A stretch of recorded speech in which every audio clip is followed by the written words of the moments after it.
ప్రామాణిక గ్రంథానికి ఉండవలసిన ప్రమాణాలేంటి?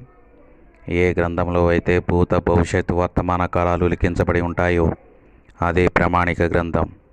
జరిగిపోయిన చరిత్ర, జరుగుతున్న చరిత్ర, జరగబోయే చరిత్ర ఈ మూడు దానిలో నిక్షిప్తమై ఉండాలి. పూర్వం జరిగిన వాటిని విశదపరచుడి. మేము ఆలోచించి వాటి ఫలము తెలుసుకున్నట్లు వాటిని మాకు తెలియజెప్పుడి. వ్యాజ్యమాడుడని యెహోవా సెలవిస్తూ ఉన్నాడు. మీ రుజువులు చూపించుడని యాకోబు రాజు తెలియజెప్పుచూ ఉన్నాడు. ఆదిలో జనములు నియమించినది మొదలుకొని నేను తెలియజేయచూ వచ్చినట్లు తెలియజేయగలవాడు ఎవడైనా ఉన్నాడా? అట్టివాడు ఎక్కడైనా ఉన్న ఎడల నాకు తెలియజెప్పవలనని దేవుడు చెప్పుచున్నాడు. అట్టివారు భవిష్యత్తు విషయములను, రాబోవు సంగతులను తెలియజెప్పువారై ఉండాలి. మేము ఒకరినొకరు సాటి చేసుకుని కనుగొన్నట్లు మేలైనను కీడైనను చేయగలవాడై ఉండాలి. రాగల వాటిని తెలియజెప్పువాడై ఉండాలి. ఇక మీదట జరగబోవు సంగతులు